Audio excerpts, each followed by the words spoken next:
This is Honda Activa.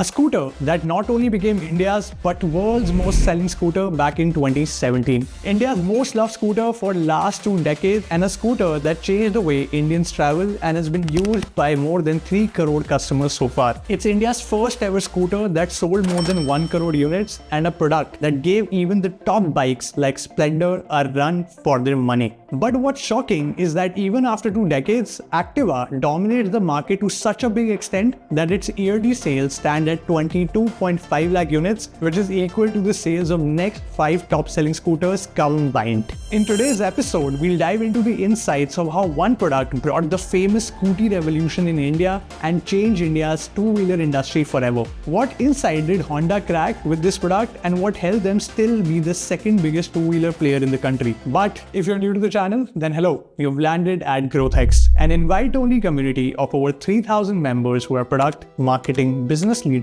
and also founders from the startup ecosystem. Coming back to Activa. Look, before we get deep into the insights, let's go 25 years back to get some context of why even Honda launched the product in the first place. See, India has been a two-wheeler obsessed country, and in fact, we are the biggest two-wheeler market in the world right now. And there are a couple of reasons for it. One is the average distance traveled in the country is like 20 to 30 kilometers, so it practically makes sense to use a two-wheeler. Second, affordability is a big blocker. The reason why India's car penetration percentage has been one of the lowest, with it being 34 per 1,000 people compared to US and China, where it is 200 per 1,000 people. So in a nutshell, two-wheeler is the national vehicle of India, so be it scooter, motorcycle or mopeds, we love them. But it hasn't been an overnight journey, right? And all of us, including me and you, have evolved as users, and so have the use cases. Like one major tailwind for this space has been the e-commerce, grocery and food delivery era. But to understand how the story of Activa starts, I want you to go back a little in time. See, back in 1970s, Bajaj brought a scooter revolution in country with its legendary Chetak.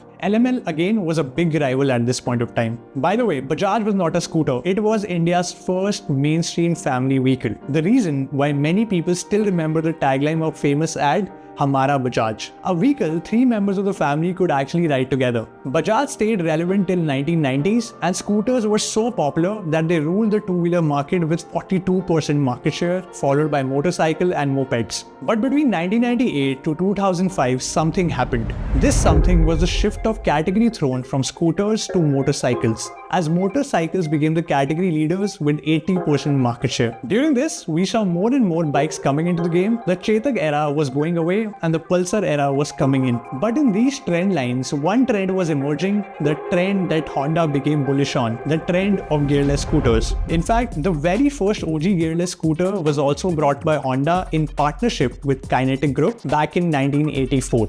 By the way, this joint venture was eventually called off, but this gave Honda the motivation to launch Activa in 2001, and the rest is history. Bringing me to the very first insight, the insight of family vehicles. See, before Activa, there was an uptick in the bike category and a lot of people were fascinated by bikes, as we've already discussed. This was the same time when Pulsar was the hottest product after Chetak. People were falling in love with bikes more than ever. They were macho and they were cool. In fact, Pulsar alone was the reason why Bajaj stayed relevant for the next 10 years, and it also helped Bajaj becoming one of the biggest automakers in India. But there was a white space that everyone ignored. A white space on which Honda banged on very well. So while everyone including Bajaj was focusing on bikes, Honda started focusing on the gearless scooters. Why? Well, because bikes became vehicles that were majorly driven by young males. Because obviously of their build and gear complication, there was a need for easy to use vehicles for both females and mid-aged people who often thought that they were ignored.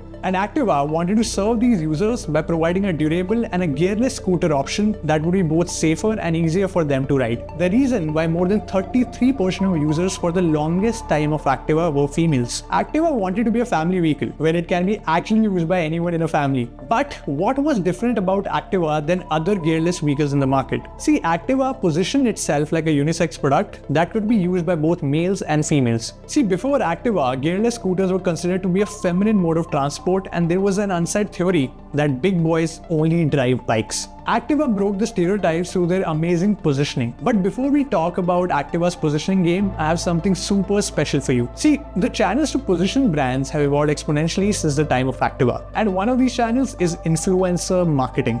All of us knows this. In fact, you'd be shocked to know that in 2023, Indian brands spend more than 1,800 crores on this, and this number is expected to cross 3,300 crores by 2026. In fact, an average Series A plus company spends as much as 10% of their marketing dollars on influencer marketing. But the shocker here is that while many brands use this, only a handful of brands are able to get the right ROI. And to solve this, the learning experience team at GrowthX built the foundation of influence selection. See, foundations are the pillars for key problems that folks from product, growth, and marketing roles and also founders face on daily basis. And because we love our YT fam, we are giving away this foundation for free. This resource literally covers everything from how to do influence as a brand to how to define the job to be done by an influencer depending on the growth stage of your company, to how to design an influencer framework, and most importantly, how to select the right influencer for your brand campaigns. You can access this from the description below, and happy learning. Coming back to Activa's positioning. See, Honda understood one thing,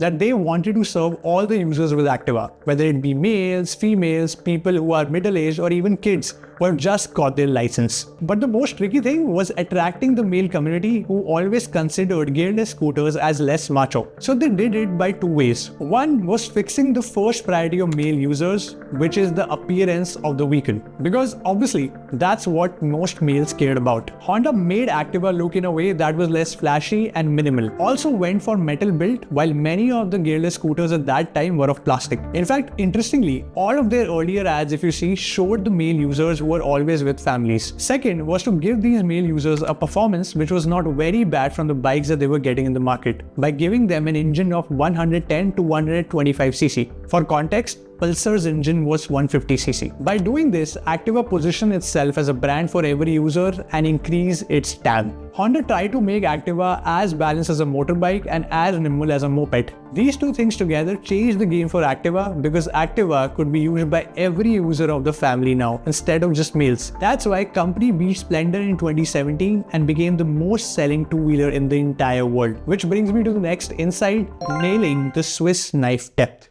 See, no matter what product you make, it would only work if you solve for the right customer problem. Honda understood the Maslow's hierarchy of need for the price-sensitive Indian user really well. And if you look at this pyramid of hierarchy of need for an average Indian user, you would see that we first prioritize the need of utility and solving a problem at the cheapest price. Then we spend on aspiration level to signal something in the society, like the reason why people buy on the basis of brand names. And then we buy on the basis of self-actualization, where we want to achieve the most what we can and convince ourselves of our worth. And Honda wanted to become a brand of Bharat and wanted to come after the biggest, lowest piece of this pyramid, and they did this beautifully. This was pretty opposite to positioning that other brands like Vespa had, by the way, which was much more of a premium scooter. And later, many other scooters by all of these brands that you see here, including Mahindra, TVS, Yamaha, and even the ex-JV partner Hero came, but still could not steal market from Honda. Even today, they are at the top despite the wave of electric scooters coming in like Ola and Ather. But why? Well, they didn't make their scooters cool or sexy, they made their scooters utility driven. And after doing more than 20 customer reviews, we found that people buy Activa because they nailed three tangible basics. First was giving good mileage of 60 km per liter, which was unthinkable at that time when people mostly used to get 40 km per liter from other two-wheelers. By the way, Honda launched many other scooters later too, like Aviator and Dio, but people loved Activa because of the better mileage. Second was a great solid engine that Honda has always been known for, an engine that had more power.